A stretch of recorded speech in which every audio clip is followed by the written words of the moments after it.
Ramesh teaching classes में आपका स्वागत है। आज हम पढ़ेंगे कारक।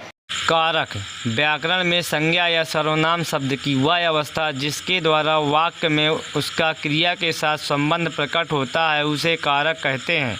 संज्ञा या सर्वनाम का क्रिया से संबंध जिस रूप में जाना जाता है उसे कारक कहते हैं। कारक यह इंगित करता है कि वाक्य में संज्ञा या सर्वनाम का काम क्या है। कारक कई रूपों में देखने को मिलता है। कारक 8 कारक होते हैं। कारक संज्ञा अथवा सर्वनाम शब्द के कारक अनुसार रूप परिवर्तन को कहते हैं। कारक के मुख्यतः 6 भेद होते हैं, लेकिन हम सामान्यतः 8 ही पढ़ते हैं। नंबर 1 कर्ता, कार्य को करने वाला। नंबर 2 कर्म, जिस पर कार्य का प्रभाव पड़े। नंबर 3 कारण, जिसके द्वारा कर्ता कार्य करता है। संप्रदान, जिसके लिए कार्य किया जाए। अपादान, जिससे अलगाव हो। संबंध, अन्य पदों से संबंध। अधिकरण, कार्य का आधार। संबोधन, किसी को संबोधित करना। इन्हें याद करने के लिए सबसे सरल ट्रिक, हिंदी में इनके अर्थ स्मरण करने के लिए इस पद की रचना की गई है। कर्ता ने अनुकर्म को करण रीत से जान, संप्रदान को लिए अपादान से मान। का के की संबंध है, अधिकरण कादिक में मान। रे हे हो संबोधन, मित्र धरहु यह ध्यान। विशेष कर्ता से अधिकरण तक विभक्ति चिन्ह परसर्ग शब्द के अंत में लगाए जाते हैं, किंतु संबोधन कारक के चिन्ह हे रे आदि प्रायः शब्द के पूर्व में लगाए जाते हैं।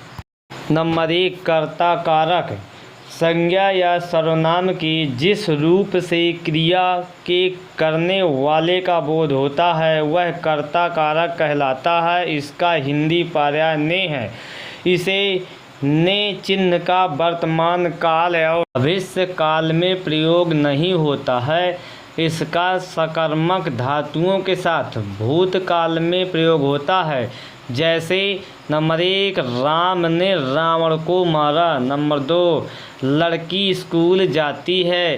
काम करने वाले को कर्ता कहते हैं। जैसे अध्यापक ने विद्यार्थी को पढ़ाया। इस वाक्य में अध्यापक कर्ता है क्योंकि काम करने वाला अध्यापक है। पहले वाक्य में क्रिया का कर्ता राम है, इसमें ने कर्ता जताता है। इस वाक्य में मारा भूतकाल की क्रिया है। ने का प्रयोग प्रायः भूतकाल में होता है। दूसरे वाक्य में वर्तमान की क्रिया का कर्ता लड़की है, इसमें ने का प्रयोग नहीं हुआ है। नंबर 2 कर्म कारक, कार्य जिस पर हो रहा होता है वह कर्म कहलाता है। इसका हिंदी पर्याय को है। यह चिन्ह भी बहुत से स्थानों पर नहीं लगता।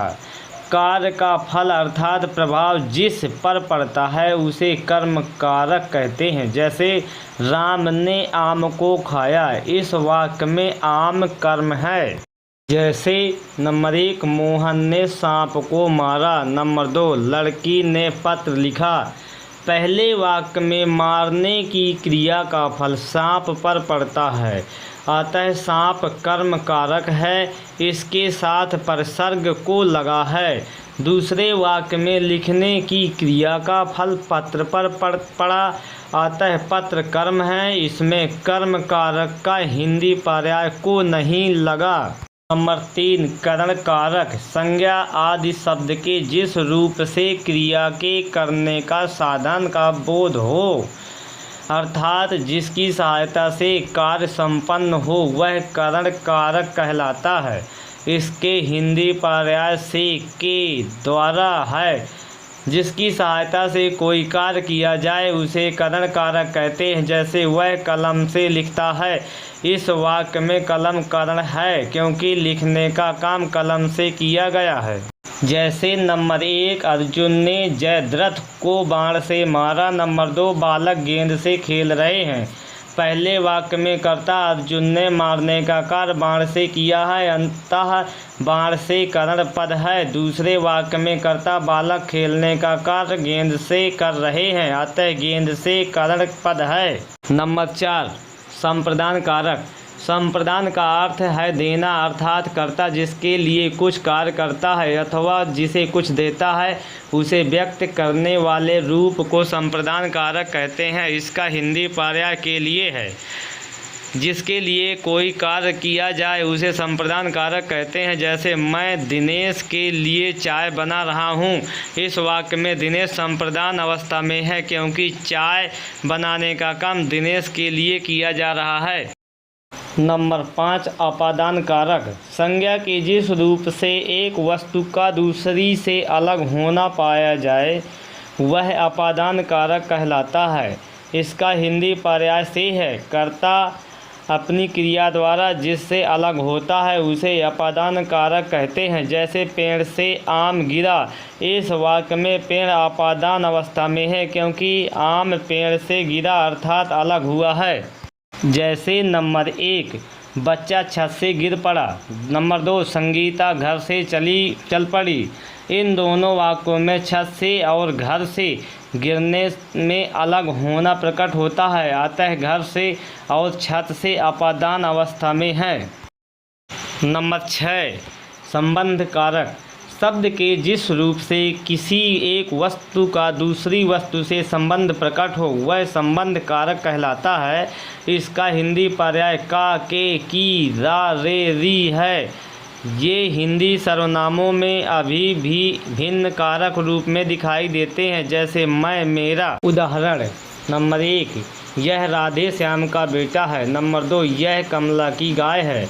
इन दोनों वाक्यों में राधे श्याम का बेटा से और कमला का गाय से संबंध प्रकट हो रहा है, अतः यहाँ संबंध अवस्था में है। शब्द के जिस रूप से एक का दूसरे से संबंध पता चले उसे संबंध कारक कहते हैं। जैसे यह राहुल की किताब है। इस वाक्य में राहुल की किताब अवस्था में है क्योंकि यह राहुल का किताब से संबंध बता रहा है।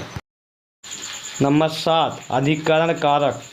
जिस शब्द से क्रिया के आधार का बोध हो उसे अधिकरण कारक कहते हैं। जैसे पानी में मछली रहती है। इस वाक्य में पानी में अधिकरण है क्योंकि यह मछली के आधार पानी का बोध करा रहा है।